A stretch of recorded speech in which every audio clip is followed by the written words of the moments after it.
Bismillahirrahmanirrahim. Tanbihun berikut ini adalah merupakan peringatan.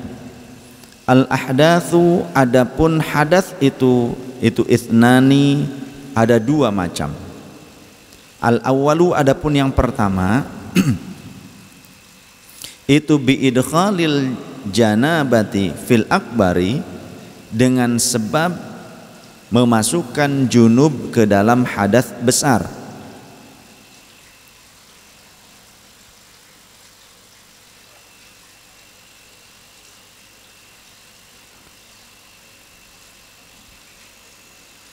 Jadi hadas itu ada dua, yakni asgharu yang kecil, wasani adalah akbaru, dan yang keduanya adalah hadas yang besar. Hadas ada yang kecil, ada yang besar. Fal asgharu, maka adapun hadas yang kecil itu ma perkara aujaba, yang mewajibkan perkara tersebut, al wudu'a, atas wudu. Jadi hadas kecil hanya mewajibkan atau memerlukan kita untuk melaksanakan wudhu saja. Kalau ingin melaksanakan sholat atau membaca, menyentuh Al-Quran, mushaf. Qala, telah berkata siapa? Al-Jufri, Syekh Al-Jufri fil Ibriqiyati, di dalam kitab Al-Ibriqiyah. Hiya, adapun hadas adalah nawaqituhu, merupakan perusak wudu. Hadas adalah perusak wudu.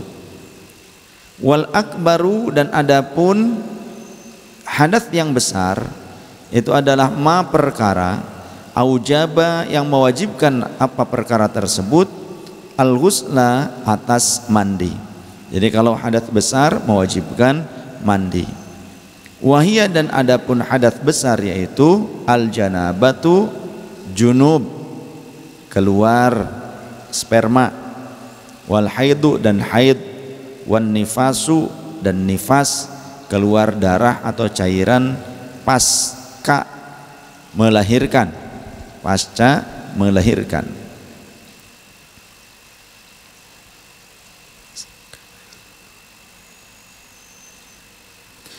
Wal wiladatu, juga disebabkan melahirkan, itu hadas besar juga karena sebab melahirkan. Hadza, adapun ketentuan ini itu ala tariqati ba'dihim, menurut cara sebagian ulama, menurut pendapat sebagian ulama. Wa ba'duhum, sedangkan adapun sebagian ulama yang lainnya itu ja'alal ahdatsa thalathata aqsamin, mereka sebagiannya menjadikan hadas menjadi 3 kelompok, 3 kategori. Apa saja? Dijadikan menjadi apa saja? Akbaro, menjadi hadas besar, wa awsato, dan hadas pertengahan, wa asghara, dan hadas kecil.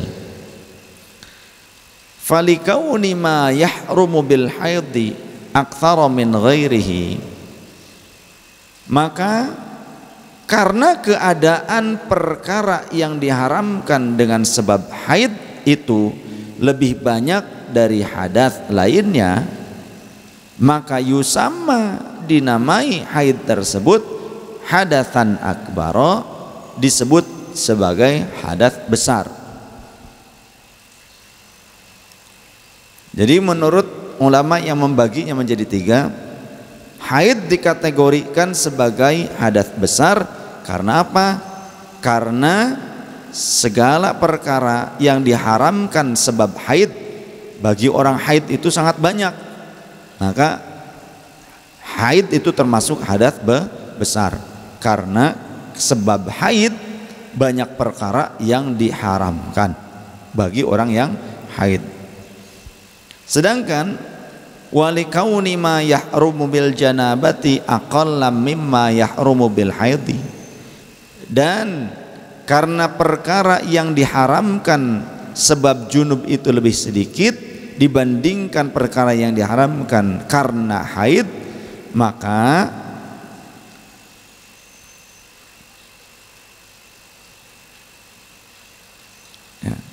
walikauni ma yahrumu bil janabati aqalla mimma yahrumu bil haidi wa aktsara mimma yahrumu bil hadathi, dan lebih banyak dibandingkan yang diharamkan sebab hadas kecil bil hadatsil asghari, ya, dibandingkan hadas asghar, hadas kecil, yusamma maka dinamai janabah junub, keluar sperma itu sebagai hadatsan awsata, hadas pertengahan.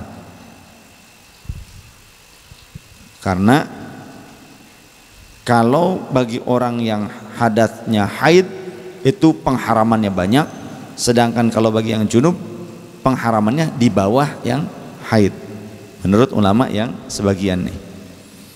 Walikauni ma yahrum binaqidil wudu'i, dan karena perkara yang diharamkan bagi orang yang rusak wudunya, batal wudunya itu aqalla min dzalika, lebih sedikit lagi dibandingkan yang akbar dan awsat,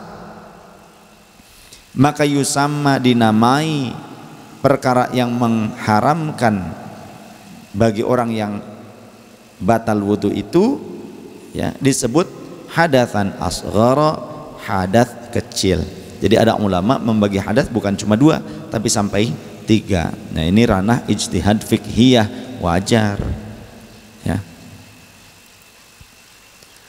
Fa asghariyatuhu, maka adapun kecilnya hadas tersebut, wa akbariyatuhu, dan juga besarnya hadas tersebut, wa tawassutuhu, dan pertengahannya hadas tersebut diukur dengan apa?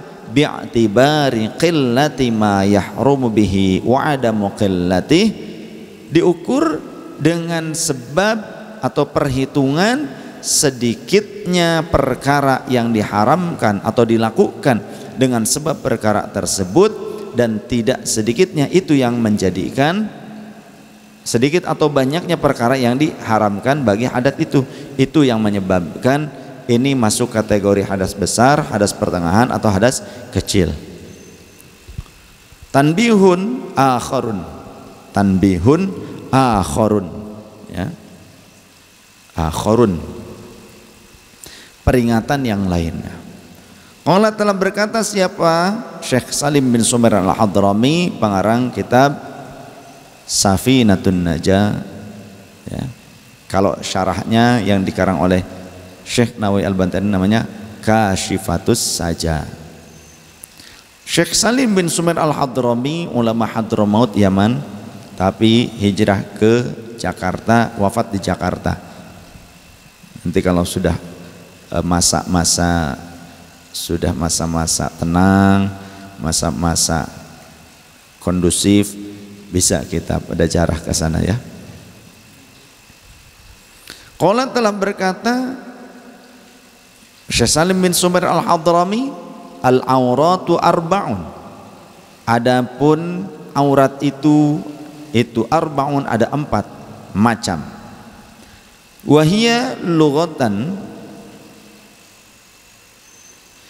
wahia, dan adapun aurat tersebut lughatan, halnya menurut bahasa itu adalah an-naqsu, artinya berkurang atau suatu kekurangan. Wa syai'ul mustaqbihu, dan sesuatu yang dinilai buruk jika diperlihatkan, itu namanya aurat menurut kacamata bahasa. Artinya aurat itu keburukan. Kalau secara bahasa gini, kita punya sikap yang buruk itu juga aurat. Kita punya dosa atas kemaksiatan itu juga aurat. Kita melakukan sebuah kemaksiatan itu aurat kalau secara bahasa. Kemudian juga tentang nasab, nasab juga aurat. Kenapa nasab aurat? Karena nasab juga mencakup tentang biografi dan kredibilitas dari leluhur kita. Maka tentunya kita harus menjaga itu, bukan diumbar dijual belikan, bukan dijadikan sebagai ladang untuk mencari uang, bukan. Walau leluhur kita punya kelebihan, tentu juga ada beberapa yang memiliki kekurangan, banyak yang memiliki kekurangan, ya. Oleh karenanya nasab itu juga merupakan, ada yang mengatakan aurat. Aurat di sini tapi bukan keburukan. Nasab disebut aurat, sesuatu yang harus dijaga. Jadi maknanya berbeda. Bukan keburukan yang dimaksud. Sesuatu yang rahasia, seperti halnya kalau bagian tubuh kita, gitu kan? Bagian tubuh kita yang tertentu itu merupakan aurat. Bagaimana sikap kita untuk menjaganya? Tentu harus ditutupi, dirapihkan. Hanya orang-orang tertentu yang tahu, ya kan? Mahram. Itu. Sekalinya ya istri, kalau kita kan istri kita gitu. Sekalinya terpaksa, contoh ketika ada yang sakit harus pakai kateter, ya harus memang terlihat, yaitu kondisinya terpaksa jika terpaksa. Wa summiyal miqdarul ladzi sayadhkuruhul musannifu biha liqubhi dhuhurihi. Wa summiya, dan dinamakan apa al miqdarul ladzi sayadhkuruhul musannifu biha, dinamakan seukuran bagian tubuh itu, yang pengarang yakni Syekh Salim bin Sumar Al-Hadrami akan menjelaskannya nanti ya. Sayadhkuruhul musannifu biha, dengan hal tersebut, dengan nama apa? Dengan nama aurat. Karena apa? Liqubhi dhuhurihi, karena diperhitungkan buruk penampakannya jika terlihat. Artinya kalau terlihat secara adat, bukan secara syahwat ya, bukan secara syahwat, tapi secara adat. Sekarang secara adat gini deh, jenengan gubal gabel, nggak pakai pakaian, bugil, jalan-jalan ke mall, kira-kira bagus apa enggak? Bagus apa enggak? Tapi kalau jenengan bugil gubal gabel di kamar di hadapan istri jenengan, menurut istri jenengan indah apa tidak? Indah we, cecak dicocang ge, lebet ge, ya, candik kerokan. Nah itu bedanya antara sesuai syahwat dengan adab yang dianut oleh adat masyarakat. Yang punya istri nih, yang punya istri ya, kaum suami, kalau di kamar atau di rumah gak ada siapa-siapa nih, cuma kita aja dengan istri, kita melihat istri menggunakan pakaian dalam saja, pakaian dalam saja, seneng gak kira-kira lihatnya? Seneng ya, karena ukuran syahwat. Tapi kalau kira-kira istri kita pergi ke mall pakai celana dalam aja sama BH, kira-kira kita seneng nggak? Enggak kan? Nah kalau yang seneng otaknya stres, dayus namanya, seperti itu, dayus ya. Laki-laki yang tidak akan mencium wanginya surga, walaupun yang melakukan istrinya karena si suami ridho, diem aja, istri keluar menampakkan auratnya dengan moleknya begitu, suami ridho, biarin aja, dayut namanya, tidak ada rasa cemburu. Wa tutlaqu syar'an ala ma yajibu satruhu fis salati wa ala ma yahrumun nazaru ilaihi, dan aurat dikatakan menurut syariat ya dengan perkara anggota tubuh yang wajib menutupinya di dalam sholat.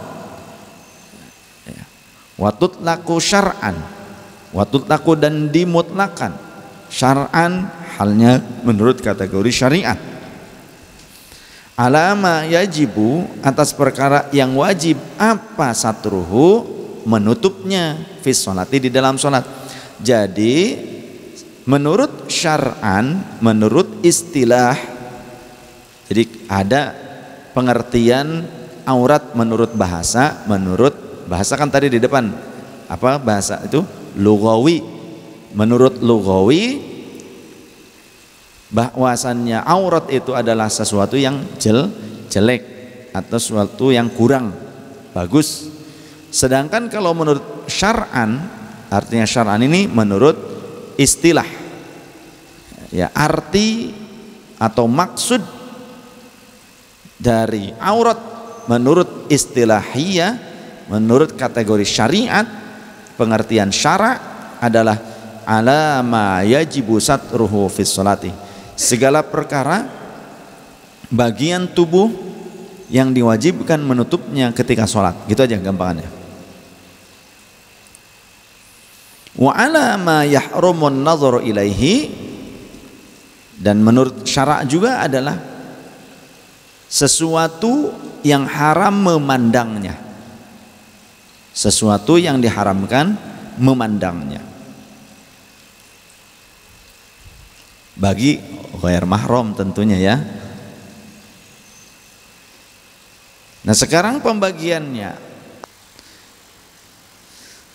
auratur rajuli, auratnya laki-laki, ayat dzakiril muhaqqaqi, yakni lelaki yang tulen, walau kafiran, walaupun kafir sekalipun, au abdan ataupun budak belian sekalipun, au sobian ataupun anak kecil sekalipun, walau ghairu mumayyizin, walaupun belum cedok, belum tamyiz, belum ngerti, belum hidang, belum bisa makan sendiri, obeh sendiri, itu belum tamyiz ya, kisaran umur 7 tahunan. Ada yang 5 tahun sudah tamyiz, ada, tergantung lingkungan, asupan juga. Umumnya di umur 7 tahun. Makanya Rasulullah mengatakan, ya, ajari anak kalian, a'linu auladakum bis-shalah wa hum abna'u sab'i sinin. Ajarkanlah anak-anak kalian sholat dan mereka pada saat itu sedang berumur 7 tahun. A'linu auladakum bis-sholati wahum abna'u sab'i sinin. Didik mereka untuk sholat, ajarkan mereka sholat ketika mereka berumur 8 tahun. Rasulullah suruh ngajarin kepada para sahabatnya, suruh ngajarin anak-anaknya sholat di umur 7 tahun. Kira-kira para sahabat ngajarin anak-anaknya sholat itu ketika baru berumur 7 tahun atau sebelum umur 7 tahun mereka sudah mengajarinya? Para sahabat itu orang yang paling ketat mengajari anak-anak dan keluarganya tentang sholat, bahkan sebelum umur 7 tahun.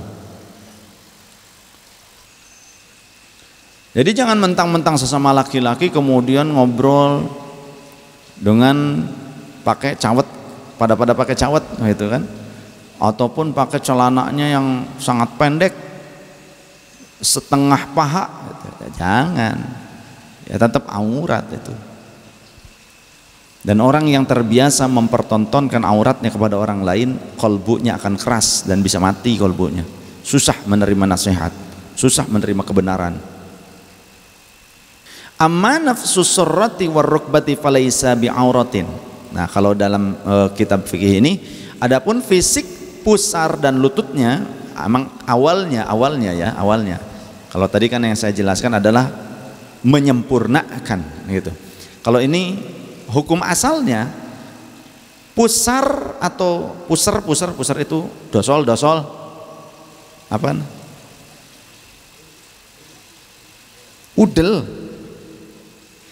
Udel, fisik udelnya dan juga fisik dengkulnya asalnya memang bukan merupakan aurat, lakin yajibu itu di sini. Akan tapi wajib apa satru ba'dihima, menutup sebagian, ya, bagian area selingkaran dari pusar atau udel, warukbah dan juga dengkul tersebut.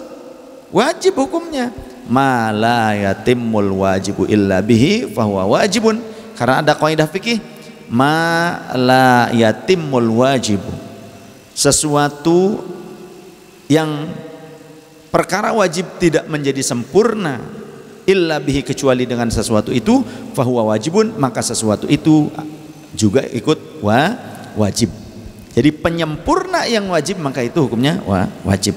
Jika tidak bisa sempurna kewajiban tersebut dengan perkara tersebut, maka perkara tersebut juga dikategorikan wajib. Amma auratuhu bin nisbati linadharil ajnabiyyati ilaihi, adapun aurat laki-laki dikaitkan kepada melihat bagi perempuan lain yang bukan istrinya, Ya, aurat laki-laki ketika berhadapan dengan perempuan lain. Ya. Fajami'u badanihi hatta al-wajha wal kafaini, kata Syekh Nawawi.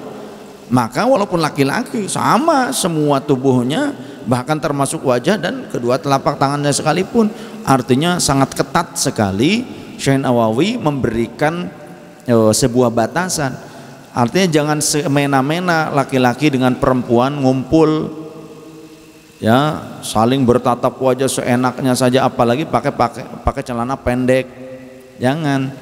Tapi ini menurut sebagian ulama termasuk wajah dan telapak tangan, walaupun laki-laki bukan perempuan loh, walaupun laki-laki sekalipun. Artinya jangan sampai seenaknya bergaul dengan wanita, karena itu akan menyebabkan syahwat. Tapi bagi para ulama yang lain, ya tetap saja wajah dan tangan mah tidak mengapa, begitu ya, wajah dan tangan itu tidak mengapa. Walaupun pakai lengan pendek bajunya, karena gamis juga ada sejak zaman Rasul. Ada para sahabat yang gamisnya lengan pendek, ada yang gamisnya kerahnya itu lebar sehingga sampai ke dada. Kan banyak sekarang juga dijual, dan itu ada riwayatnya, ya. Jadi ada para sahabat juga Rasulullah pernah membuka dadanya di hadapan sahabat yang merasa ketika sahabat itu tukang ngabojek itu tukang komedi, artinya seringkali bicaranya itu membuat orang tertawa, sampai orang-orang tertawa Rasul sampai terlihat giginya, tapi ditahan sama Rasulullah. Akhirnya Rasul mencolek, ya, lelaki tersebut dada bagian bawah, artinya perut atas bagian menjelang dada, di sini angen lah gitu. Kamu gitu kalau kita mah. Akhirnya sahabat tersebut, ya Rasul, aduh ya Rasulullah, atit gitu ya, atit ya Rasul.